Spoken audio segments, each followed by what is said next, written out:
Fala galera, tudo bem? Agora a gente vai começar mais uma aula de física. O assunto de hoje é hidrostática e a aula será ministrada por mim, Ariana Magalhães, juntamente com o petiano William Sheldon. Primeiro, hidrostática, né? O que seria hidrostática? Quando a gente pensa na palavra hidro, a primeira coisa que nos vem à mente é que nós falaremos sobre água, mas hidrostática não vai falar só sobre água, vai falar sobre fluidos em geral.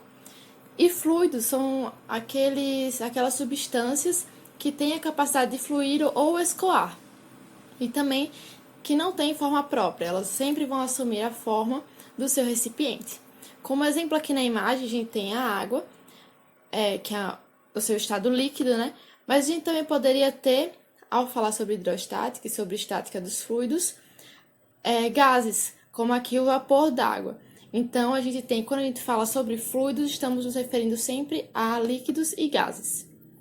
Já sobre estática dos fluidos, quando pensamos sobre estática, talvez uma das primeiras palavras que vem à nossa mente é equilíbrio, ou algo que não tem movimento. Então, estática dos fluidos, a gente vai falar sobre o equilíbrio do fluido em relação ao recipiente que o contém. Como exemplo aqui, a gente pode utilizar a estática dos fluidos para conseguir descrever ou pensar sobre a pressão, por exemplo, que um ponto aqui na superfície dessa piscina sofre, ou a pressão que um ponto aqui no fundo da piscina também vai sofrer. E por que é importante pensar sobre isso ou saber sobre isso? A gente pode pensar em problemas simples como por que será que é tão difícil estar tão fundo dentro de uma piscina? Ou por que será que é tão difícil permanecer em partes profundas da piscina, sem que a gente fique boiando ou na superfície? Ou problemas mais complexos, como problemas de engenharia naval, no qual engenheiros vão pensar sobre como prestar assistência mecânica a submarinos em altas profundidades, em grandes profundidades. E todos esses problemas podem ser melhor pensados a partir da estática dos fluidos. Primeiro, é importante a gente pensar sobre o conceito de pressão. Pressão, basicamente, é uma razão entre força e área. Se a gente parar para pensar aqui no exemplo do lápis.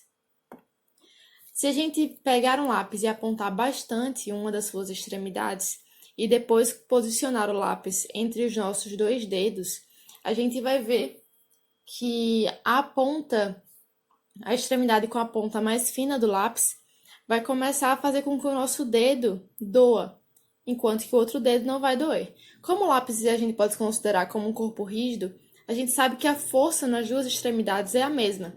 No entanto, como a gente diminuiu a área do lápis, aqui, diminuímos a área do lápis, a gente vai aumentar a pressão exercida por esse lápis no nosso dedo.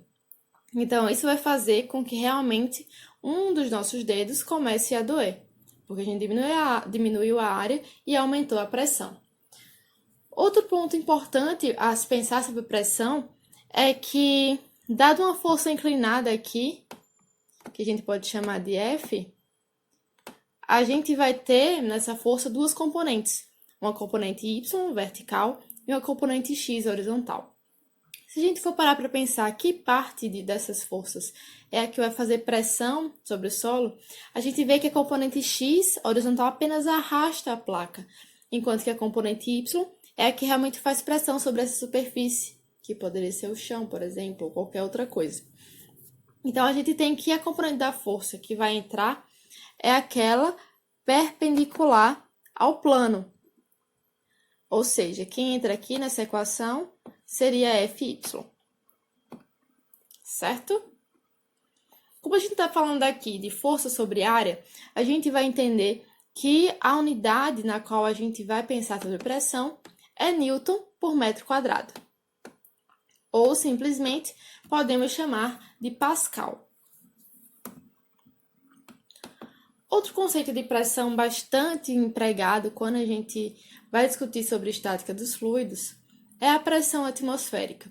Como a gente sabe, o ar é uma composição de vários gases, e por isso ele também é um fluido. A gente define basicamente que a pressão atmosférica é a pressão que o ar atmosférico exerce sobre os corpos. Nós estamos sob a pressão do ar atmosférico. Comumente a gente chama que a pressão normal é a pressão que o ar atmosférico exerce em cidades a nível do mar, e ela é avaliada em 1 atm. Aqui a gente tem o exemplo à esquerda da cidade de Maceió, que é uma cidade ao nível do mar. E assim, a pressão normal, a pressão atmosférica de Maceió, a pressão normal ao nível do mar, é de 1 atm. No entanto, aqui à direita, quando a gente vai falar sobre cidades montanhosas, a gente percebe que a pressão atmosférica diminui conforme a altitude aumenta.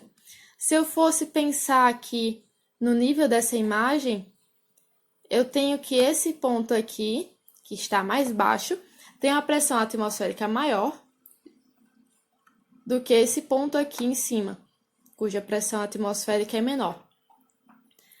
Até porque, se a gente for parar para pensar, quando a gente ouve a expressão ar rarefeito, é quando estamos em altitudes muito altas, muito grandes. E isso quer dizer que a pressão atmosférica é menor, existe menos ar disponível do que em altitudes mais baixas. Quantificando essa pressão normal de 1 atm, a gente tem que ela é de aproximadamente 10 a quinta pascal. Mas qual o sentido físico desse valor, né? Basicamente, 10 a quinta pascal são 100 mil newtons por metro quadrado. Isso equivale a um elefante adulto exercendo seu peso, né, em uma área de 1 metro quadrado. Então, muita gente tem dúvida se deve considerar a pressão atmosférica nas suas questões ou para resolver seus problemas. E se a questão fala que o corpo está sob a pressão atmosférica, a gente não tem como desconsiderar esse valor, já que ele é muito grande. São 100 mil newtons por metro quadrado.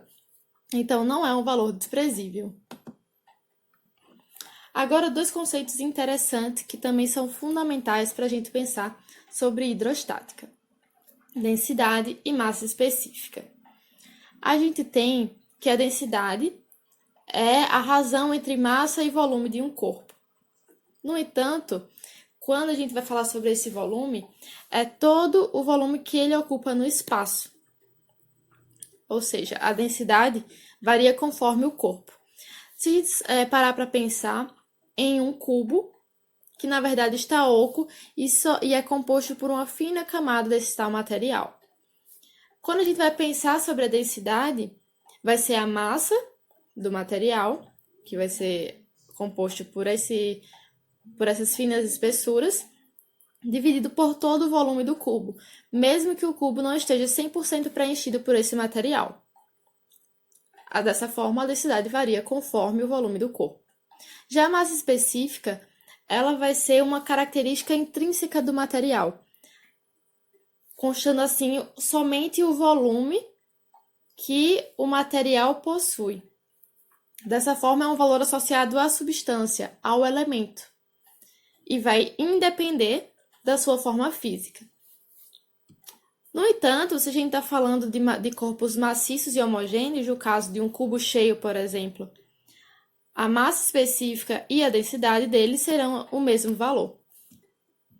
Isso acontece também com a água, na qual a densidade da água tem o mesmo valor da sua massa específica, que é de 1 grama por centímetro cúbico, que equivale aqui a 1000 kg por metro cúbico.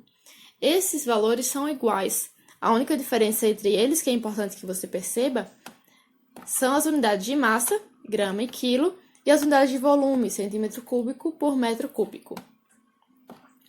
Fica aí como atividade de casa que vocês tentem fazer essa conversão. Se não conseguirem, é só falarem com a gente no WhatsApp que a gente vai atender vocês e tirar todas as dúvidas. Por fim, também é importante a gente pensar sobre a pressão hidrostática. Pelo nome, a gente já vai conseguir perceber que a pressão hidrostática vai estar referente à pressão exercida por um fluido sobre pontos em seu interior. Como exemplo aqui, a gente pode pegar esse recipiente, no qual a gente vai querer avaliar qual a pressão que esse ponto aqui A está sofrendo. Aqui, a figura já dá uma pista de que a profundidade vai ser relevante para a gente pensar como essa pressão hidrostática vai se comportar. Então, analisando aqui a fórmula, a gente vai ter que pressão hidrostática é igual a massa específica vezes a gravidade vezes a profundidade. Então, ela vai variar com a massa específica do fluido. Se for água, vai ser 1 grama por centímetro cúbico ou 1.000 quilogramas por metro cúbico. A gravidade e a profundidade. Então, aqui, se a gente está no mesmo fluido e eu quisesse comparar as duas pressões hidrostáticas, e eu colocasse aqui um ponto B, eu ia ter que a pressão do ponto B seria menor que a pressão hidrostática do ponto A, certo? Já que esse ponto B está quase na superfície desse recipiente. E destacando mais uma vez, quando falamos sobre fluido, a gente engloba líquidos e gases. É importante destacar uma coisa, a pressão hidrostática ela não vai depender do volume do líquido, e sim da profundidade. Assim, se eu pensar qual a pressão hidrostática no fundo desse recipiente, ela vai ser a mesma do fundo desse outro recipiente, se considerarmos que eles são os mesmos fluidos, já que a pressão hidrostática vai variar conforme a massa específica do fluido e também da profundidade.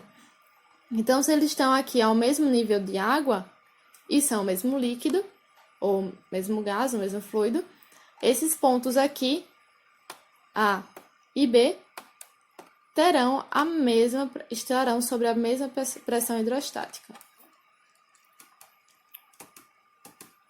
Por fim, agora a gente vai misturar os dois conceitos que a gente viu anteriormente de pressão atmosférica e pressão hidrostática e conceituar a pressão total ou absoluta. A pressão total ou absoluta nada mais vai ser do que a soma dessas duas pressões. Ou seja, vai ser a soma da pressão hidrostática, que vai variar conforme a profundidade a qual a partícula está inserida, juntamente com a pressão atmosférica, que é a pressão que o ar exerce sobre nós. É isso, galera. A partir daqui, vocês vão acompanhar a aula com o William Sheldon. Abraço, tchau, tchau.